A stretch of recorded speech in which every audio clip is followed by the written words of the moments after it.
Hello and welcome to another Crochet with Cris tutorial. I'm your host Cris, and today we're going to be creating, sorry I had to switch camera hands. Today we're going to be creating this granny square beret. The pattern is located at headhuggers.org, which is linked down in the doobly-doo.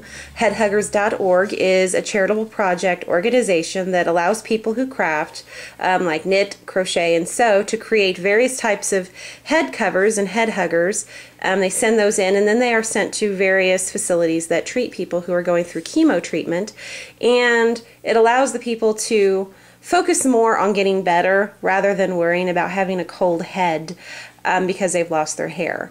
So as I said, all the patterns are down in the doobly-doo. If you do not know what the doobly-doo is, that means you're probably watching this from my blog, and all the links are up there. So I want to go ahead and let you know, for this pattern you're going to need two colors. I used for the middle Red Heart Super Saver Painted Desert, and then my contrasting color here is Red Heart Super Saver Medium Time. You'll need probably about a half skein of each. This is my first attempt working through the pattern, which I will admit was difficult to read. So I have several lessons learned that I will be sharing with you in this video. One of them is that we're going to end up using two hooks. For the top part, the main part of the hat, we're going to use a J hook. The reason we're going to do that is so we get a little bit more play, a little more forgiveness in the yarn. It's not going to be such a tight crochet. And then we're going to go down to an H in the brim with some decreases, so this portion gets a little tighter than what you see here to give it more of a beret look rather than more of a slouch hat. So we're going to need the two hooks, the J and the H, two different color yarns, complementary to one another, I hope. You need a pair of scissors and a needle to weave in your ends. So with that said, let's go ahead and get started. This hat is composed of 7 different pieces for the main part of the hat, 7 different granny pieces, and then the brim to be added on after those pieces are stitched together. So we're going to start, this first video is going to be creating the 6-sided granny, and then in the next video we'll do the square, and then I'll do a video on joining them, and then a video on adding the brim and getting finished up. So again, this is going to be a rather long tutorial, but it is going almost stitch by stitch with just a few breaks with direction just to do some repeats before you come back. So we're starting out with the main color. So for me it is that Painted Desert variegated color.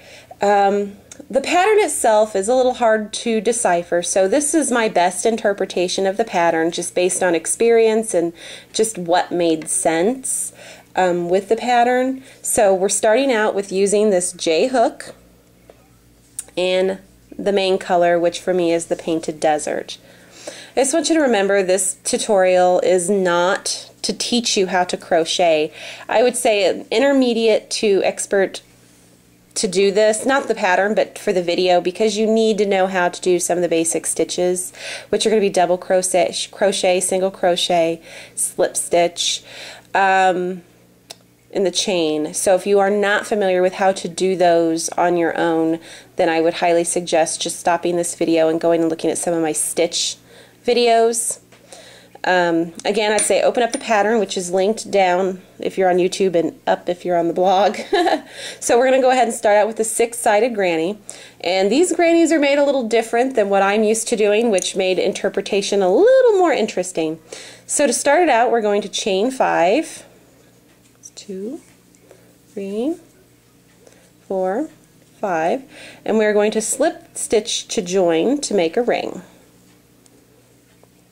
Alright, now the first row is confusing. It doesn't say anything about chaining 2, but it does so consistently in previous rows, and it says that you need 18 double crochets in the ring. So I started out by saying I need a chain 2, and now I'm going to put 17 double crochets into my ring.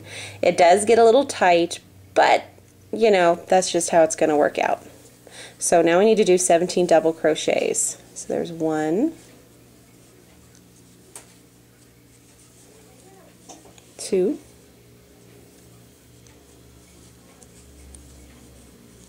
3,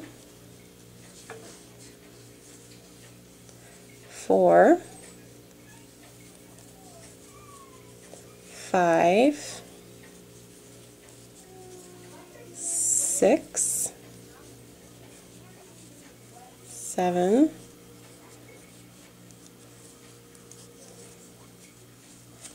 8, 9, 10,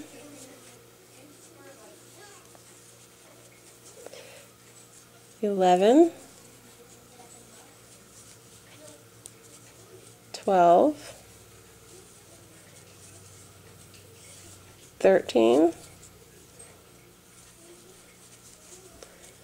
14, 15,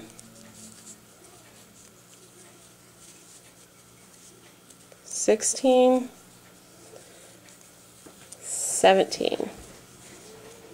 I want to apologize for any of the extra background noise that you hear here. It is hard to find quiet time in a house with children. Alright, so now that we have 17 double crochet in the chain 2, that equals 18 stitches. So I'm going to come in here and I'm going to slip stitch in the top of my chain 2 to join it into a ring. Now the next row says start with a chain 2, which is almost what was an indicator to the previous row that I needed to do to chain 2. But it gets a little confusing because then it says 5 double crochet. It doesn't say anything about where to put those 5 double crochet, so experience says put them in the next stitch. But as I worked through this, I realized I didn't have enough stitches to make it. So what I ended up doing and figuring out is that they're going not into the stitch, but the pattern is asking you to go in between the post stitches down here, not at the top, but between the 2 posts. So I'm starting out with this first cluster. I have a chain 2. So I'm going to put 5 double crochet into this space between the 2 double crochet posts on the row below. So let's go ahead and do that. That's going to be 5. 1, 2, 3, 4, and 5. So that's our first cluster. So now the next cluster is asking you to skip 3 double crochet and put 6 in the next space. So what you're doing is you're actually skipping 3 posts, so I counted 3 posts over from where I just worked, and now I'm going to put 6 double crochet into the space between the 2. I just went over 1, 2, 3. Now I'm going to put my hook into that space there between the 2 posts. So there is where I'm putting 6 more double crochet. There's 1, 2, 3, 4, 5, and 6. Wonderful. Alright, now we got to do that again. So I'm going to pull 3 posts over and I'm going to do my double crochet in the space from there. And that is our repeat pattern for this row. We're doing 6 clusters of 6 double crochet, and all of them are being worked into the spaces between the posts of the double crochets of the row below. 4, 5, and 6. That was my first mistake reading the pattern, as I was trying to go off of what I thought a granny square should be, not what they were telling me it was going to be. So we're going to do that again. Counting 1, 2, 3 posts, and I'm going to put my double crochet in that space between them. I apologize for the camera too. I have a high-def flip cam, but unfortunately the camera length battery life is only an hour. These videos inevitably take more than an hour to shoot. So that's 4. So I needed a camera that had a little more lasting power with the battery. Alright, so now we have 4 clusters. We need a total of 6, so we are on target. So we're going to do it again. We're going to skip 3, meaning posts here, and we're putting that double crochet in the space between the posts. 1, 2, 3, 4, 5, and things do get a little curly and tight, but they did on my first run through of the pattern, so I know that this unevenness does eventually work itself out, especially when you go to sew it onto the rest of the pattern. So I now have 1, 2, 3, 4, 5 clusters, and I'm going to put one more in, which, if you look here, you do have 3 posts on either side of your last cluster. So we're counting over the 3 posts. Now we're going to double crochet into that space, finish off our last cluster of 6. There's 2, 3, 4, 5, and 6. And now that we have our 6 clusters, we're going to slip stitch in the top of our chain 2 to join. Alright, we have a nice little hexagon, which have 6 points. Looks great. Now, this is one part of the pattern where I did modify it as I moved through, because I found that what it asks you to do is to do 2 slip stitches and then work the cluster of 6 between those posts. Well, what I found is the chain 2 was just kind of off to the side. It didn't look like it was coming out of the space.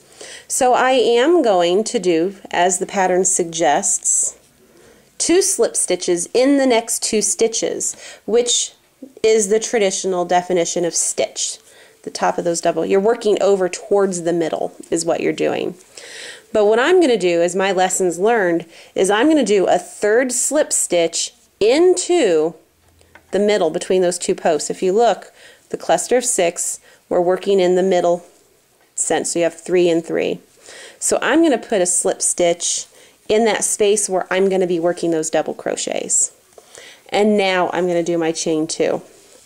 It looks like it's coming out, and it's easily, you can just scooch it over to get it more towards the side. So now I'm going to do 5 double crochet here, just as we were previously in the space between the double crochet posts of the row below, not the actual stitch. That's 3, there's 4, and 5. Wonderful.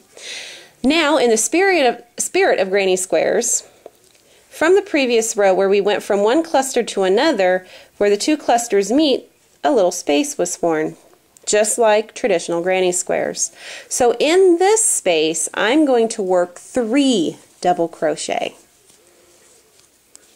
And we'll call that a side space, because these are the sides of your hexagon. And now, just like the regular cluster that we worked before, we're going to count 3 posts over, and you're going to be putting 6 double crochets into that space, and that works your point. So now I'm going to do 6 double crochets in the space between the double crochet posts. 1, 2, 3, 4, 5, 6. And now our next step is a little side space between clusters, so we're going to put 3 double crochets into that space, which is very much traditional granny square. There's 2 and 3. And now we're moving into a corner with this cluster of 6, so that means we're going to put in another cluster of 6 in. You're going to skip the 3 posts and put it in there. 1. This is a corner, so it's 6. 2, 3, 4, 5, and 6. Which now that we've done that, our next place to crochet in is the granny space. So we're in a side space. So we're going to put 3 double crochet in there. 1, 2. You see in the pattern now? There's definitely a pattern, and that's how we're going to continue on with the next row, but it's going to be in a different color. So we're now in a corner, which is a cluster of 6. So we're going to put 6 DC in the middle, in that same space between those posts. So you have 3 double crochet posts on either side of where you're putting this cluster of 6. It's 2, 3, 4, 5, and 6. Alright, now our next is just a regular old side space, so we're going to put 3 double crochet in there. And you know, I think if you stare at the pattern long enough, you figure it out. I mean, that's pretty much what I did, is I made it and it didn't look right, and I'm like, okay, there's got to be something that I'm missing, and this is what it was. It was this space. So we've done this side. We're ready for another cluster of 6, which means we're going to put 3 double crochets over, and we're going to do 6 more in the middle there because we want to preserve that corner. 1, 2.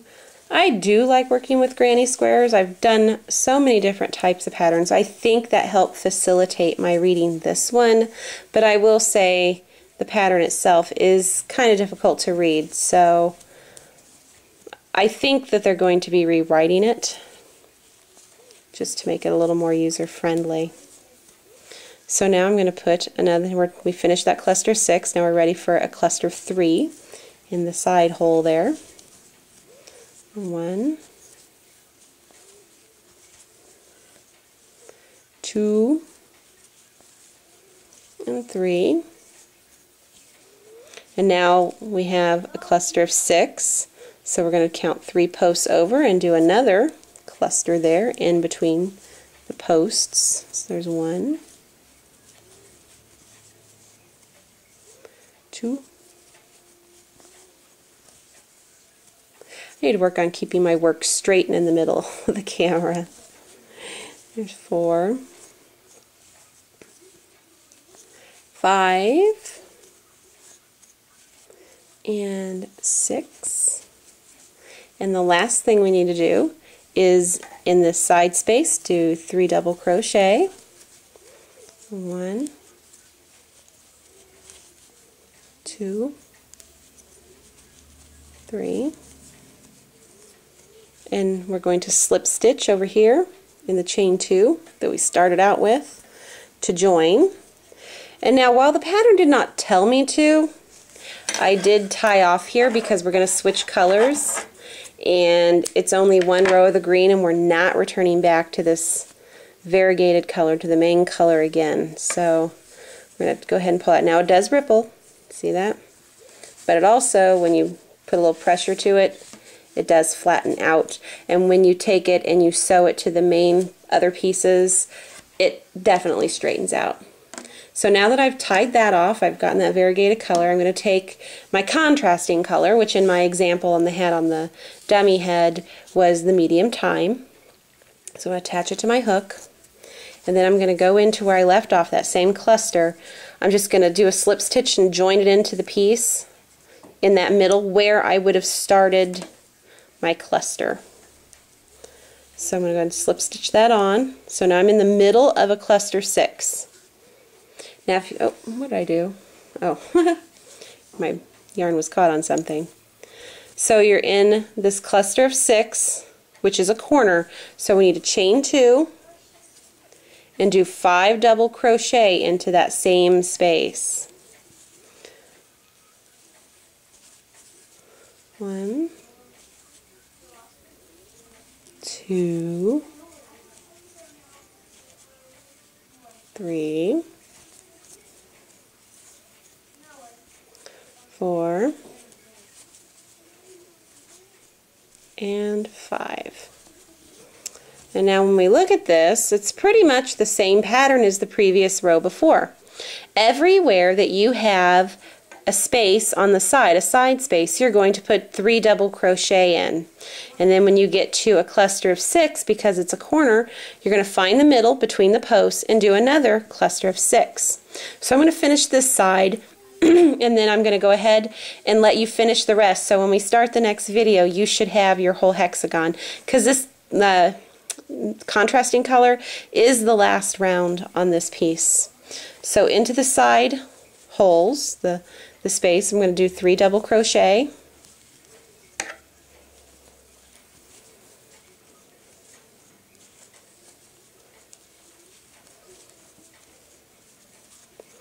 Now there's another one here, so we're going to do 3 more double crochet into that one.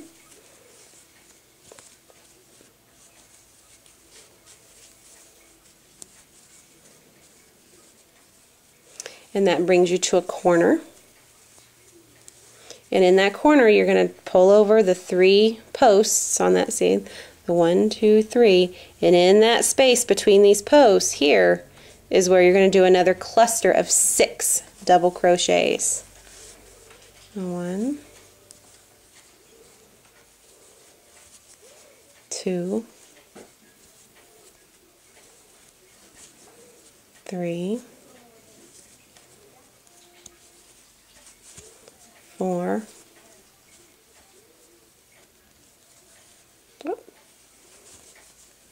5, and 6. You're going to repeat that all the way around. So for every side you will have 2 groupings of 3 double crochet, and then at the corner you're going to have a cluster of 6. And you're going to repeat that all the way around the piece until you get to your starting, where you will slip stitch in the chain 2 to join. Now when you do that, you can tie off your yarn and you'll have the hexagon. It'll be your middle with 1 row of the contrasting color. I'm going to go ahead and sew my ends in as well, because I find it's easier to do the tails by piece. It's a little less time consuming at the end of the project to do the tails. You can do your tails whenever you want,